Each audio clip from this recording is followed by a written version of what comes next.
ressuscitou.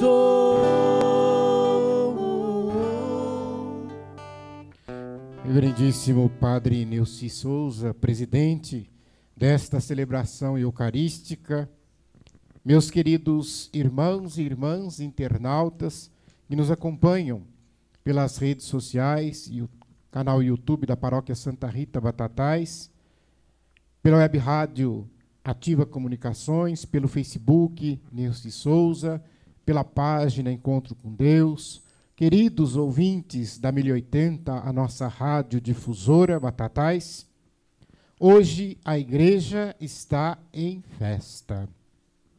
A festa de Santa Maria Madalena.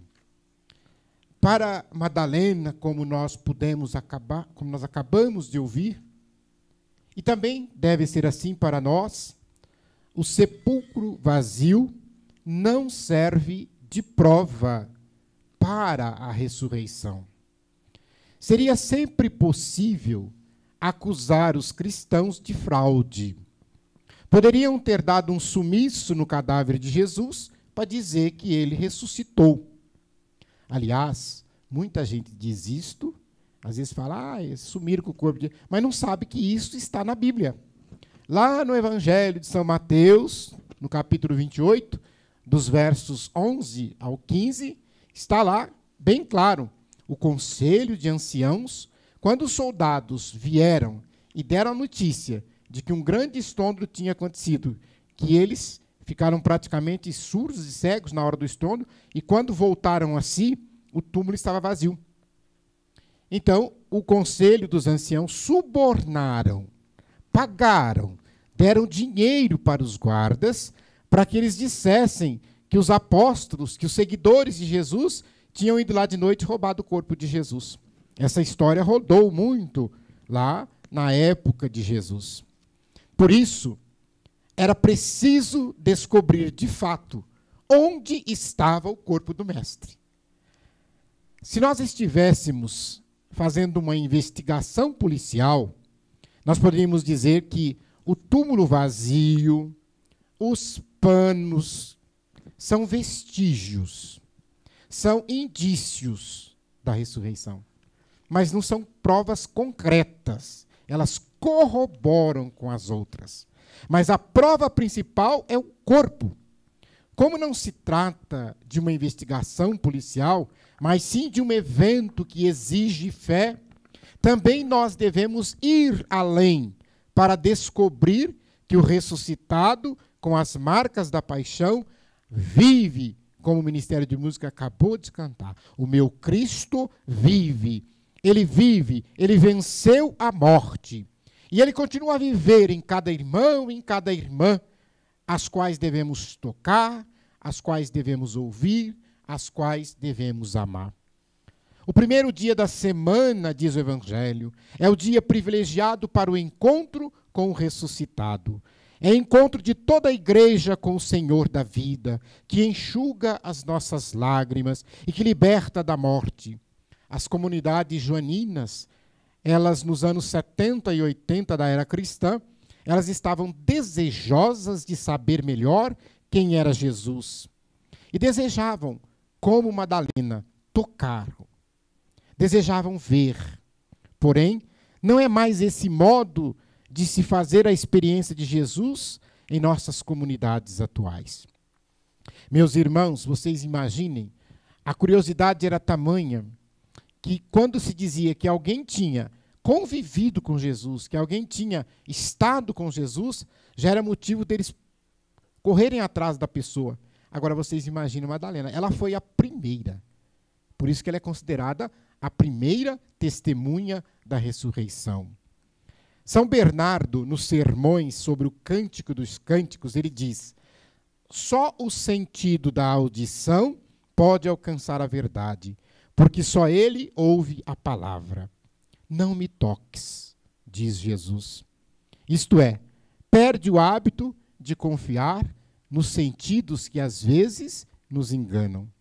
Apoia-te na minha palavra. Acostuma-te à fé, porque a fé não pode se enganar. Compreende as coisas invisíveis e não sofre com a pobreza dos sentidos. Olha que coisa interessante, né? Porque ver exige o sentido da visão. Agora Jesus está aqui, segundo São Bernardo, nos convidando a ver com os olhos da fé. Madalena, ela não reconhece Jesus pela visão.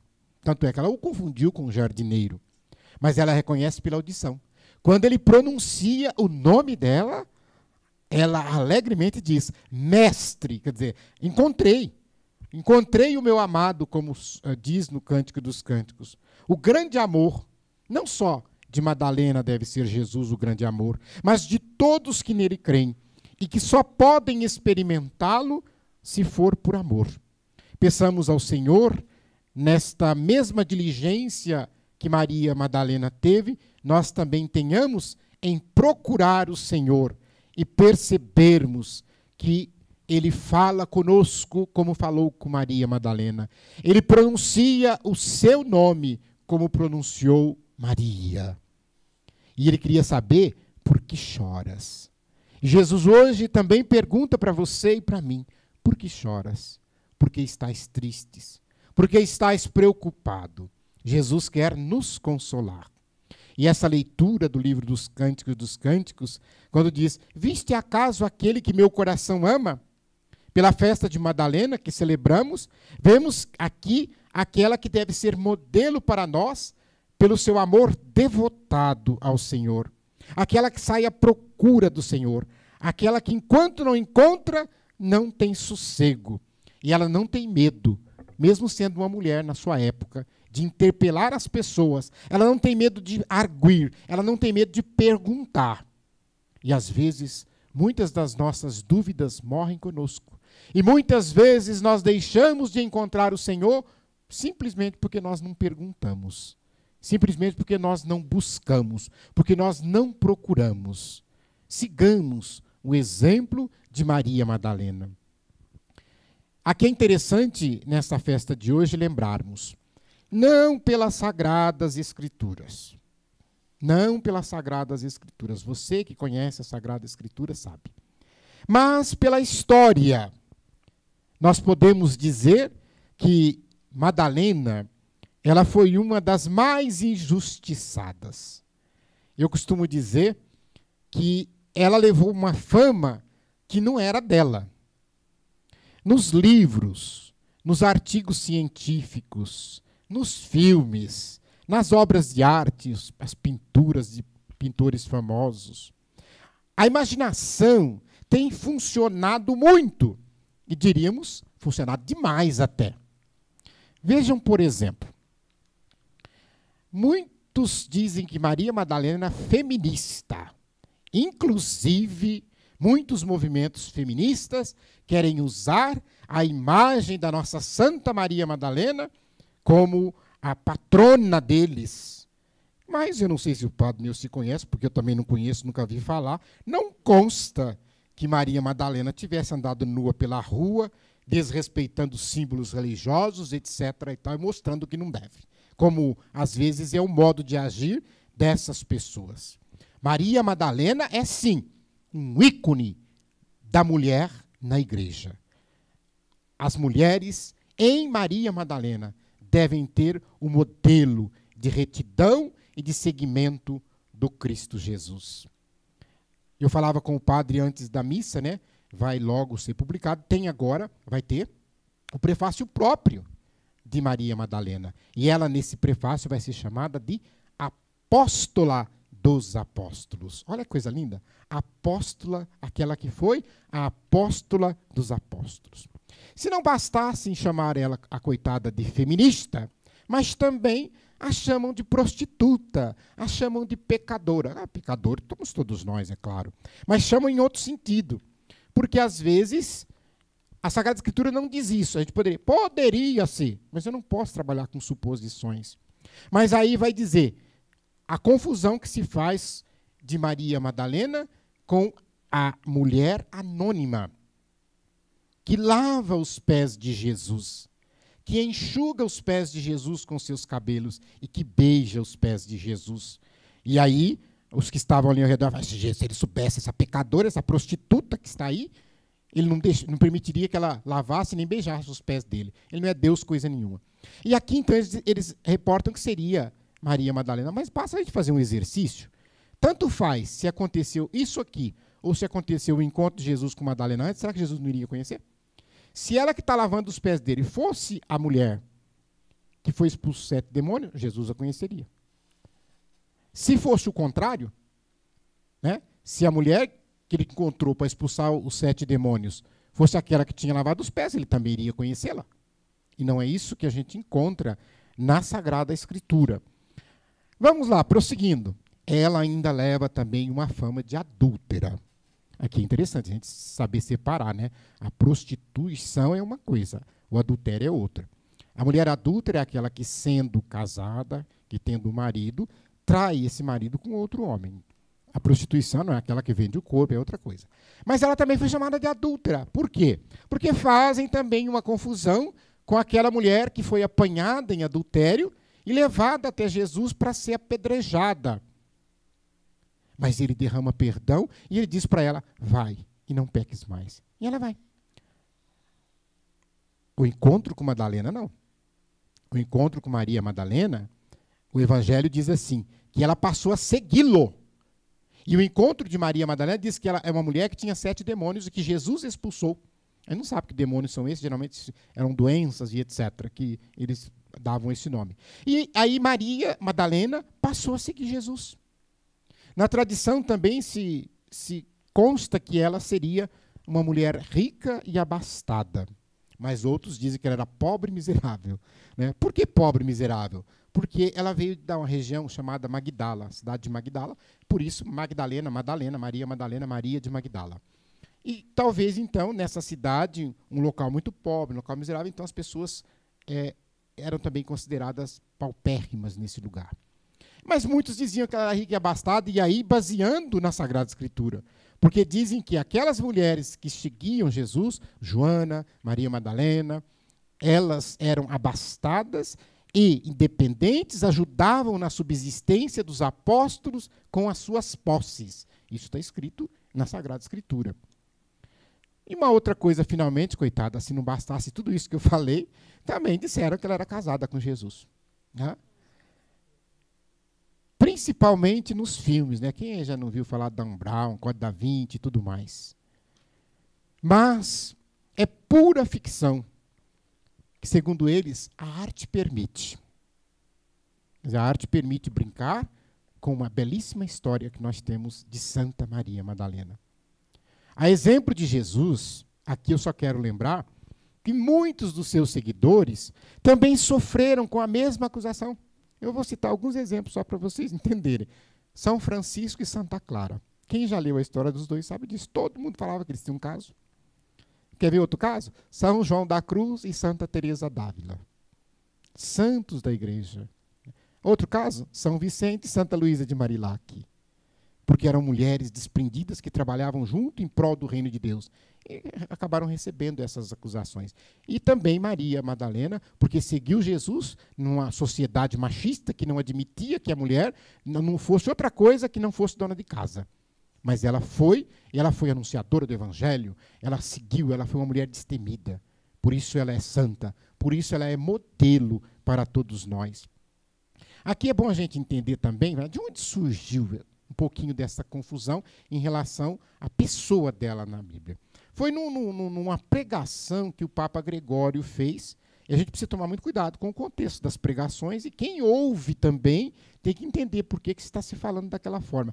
E ele quis fazer um paralelo entre uma mulher pecadora e Maria Santíssima sem pecado, imaculada concebida, né, sem pecado original. E nessa comparação com Maria, a mãe de Jesus, é claro, Maria Madalena, que foi libertada por Jesus, então todos passaram a associar Madalena, a partir desta pregação, que foi no ano de 591, com a figura da pecadora.